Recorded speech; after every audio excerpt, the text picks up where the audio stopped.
nama saya Nur Digmawati dan rekan saya Nuraini Salsabila. Di sini kita akan menjelaskan mengenai IP address. Jadi, apa sih IP address itu? IP address adalah rangkaian angka yang dimiliki setiap perangkat, yaitu bisa handphone, laptop, komputer, dan lain-lain yang digunakan untuk berkomunikasi satu sama lain. Iya. Oh, jadi IP address itu identitas setiap perangkat yang terhubung ke jaringan dan fungsinya untuk komunikasi satu sama lain. Ya. Hmm. Kalau cara kerja alamat IP address itu gimana sih? Nah, untuk cara kerjanya itu dengan menggunakan internet protocol untuk mengidentifikasi dan menemukan lokasi perangkat dalam jaringan komputer. Perangkat jaringan lainnya yang bertugas mengarahkan paket data akan menggunakan tabel rute yang menyimpan informasi tentang jaringan dan alamat IP yang terhubung. Dengan begitu, perangkat-perangkat tersebut dapat berkomunikasi dan menerima dan mengirimkan data, begitu ya? Iya, gitu. Pada jaringan sendiri, untuk penamaan perangkat agar terteknisi dengan internet dapat menggunakan dua jenis IP, yaitu IPv4 dan IPv6. IPv4 yang akan saya jelaskan dan IPv6 akan dijelaskan oleh rekan saya. Jadi IPv4 itu apa sih? IPv4 yaitu satu rangkaian alamat. IPv4 memiliki panjang angka 32 bit dan terdiri dari 4 kumpulan angka yang dipisahkan oleh titik. Masing-masing kumpulan angka tersebut adalah representasi desimal dari 8 digit atau bit angka biner. Oh, jadi IPv4 itu mempunyai 32 bit dan satu barisan terdapat 8 angka biner. Ya. Terus alamat IP itu kan ada dua ya, ada ID jaringan dan ID tuan rumah. Itu maksudnya gimana sih? Jadi kalau ID jaringan bagian dari alamat IP yang mengidentifikasikan jaringan atau perangkat yang terhubung. Ya. Kalau ID tuan rumah adalah bagian alamat IP yang mengidentifikasikan perangkat atau host tertentu dalam jaringan. Nah, jadi gitu. Oh iya iya. Kalau kelasnya IPv4 itu ada gak sih? Ada dong pastinya. Yang kelas A dalam desimalnya itu 1 sampai 126 ya. Dan penggunanya yaitu jaringan komputer berskala besar. Dan kalau kelas B dalam desimalnya 127 sampai 191, penggunaannya jaringan komputer berskala menengah sampai besar. C dalam desimal 192 sampai 223, penggunaannya yaitu jaringan komputer berskala kecil. D dalam desimal 224 sampai 239, penggunaannya yaitu untuk alamat multicast. Dan E dalam desimal 240 sampai 255, dan penggunaannya untuk alamat percobaan atau eksperimen. Kalau dalam binernya bisa dilihat di atas ya. Terus cara menentukan kelas itu dari mana ya? Jadi gini, di sini saya punya contoh. Yang A itu kan 10.16.254.1. Jadi kalau dilihat dari depan itu kan angka 10 kan ya. Jadi itu ya kayak kelas A gitu. Soalnya kan di depan 10. Oh iya. Terus kalau yang B karena depannya 137 jadi kelas B. Kalau yang C 192 jadi kelasnya C. Dan kalau yang D 235 jadi kelasnya D. Oh gitu ya. Iya. Ada contoh topologinya nggak Kak untuk IPv4? Ada dong.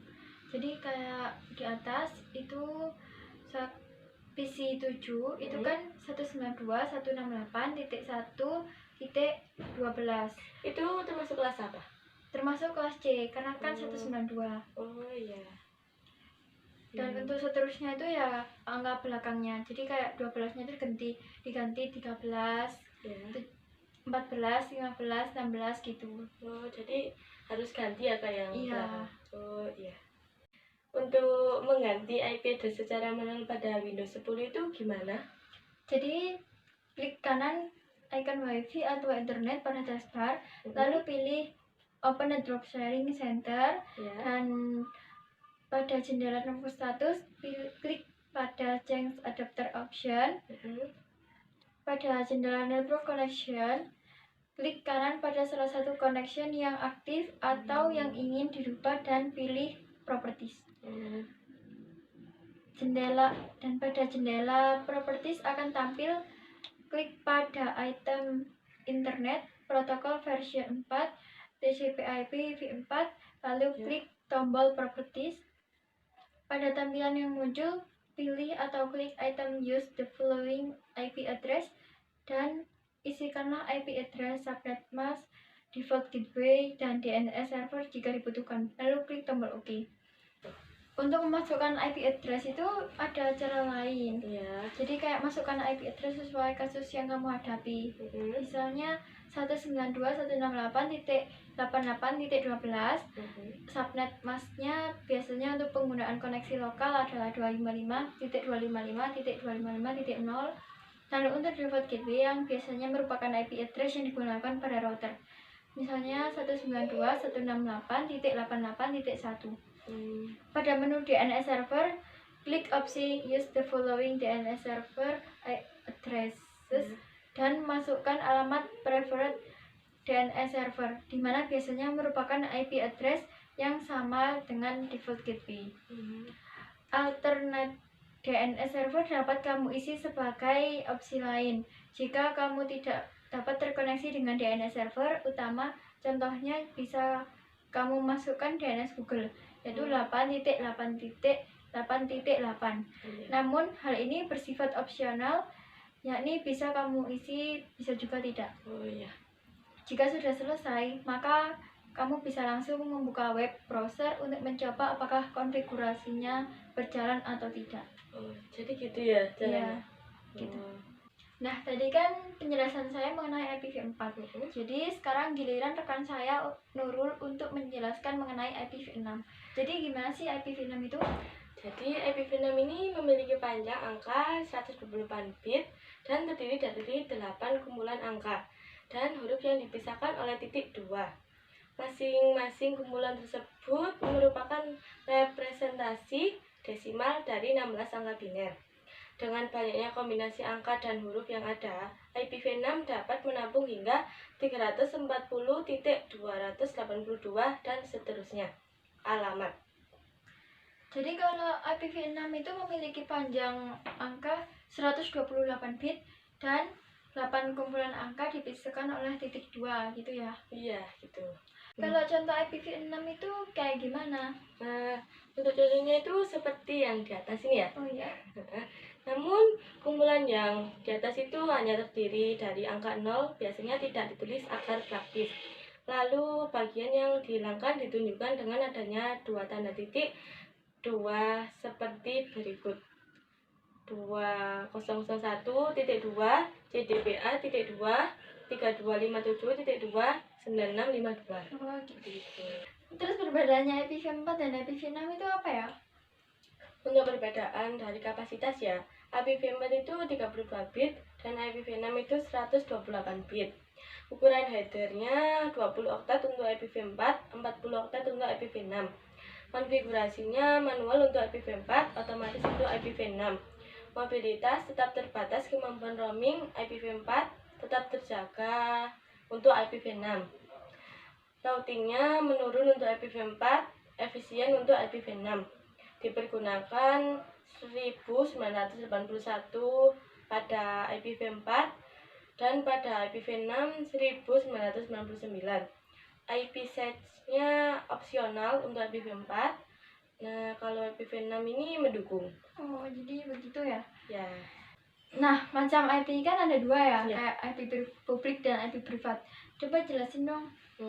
Untuk IP publiknya itu adalah alamat IP yang diterima oleh router rumah atau kantormu dari ISP tempat kamu berlangganan internet.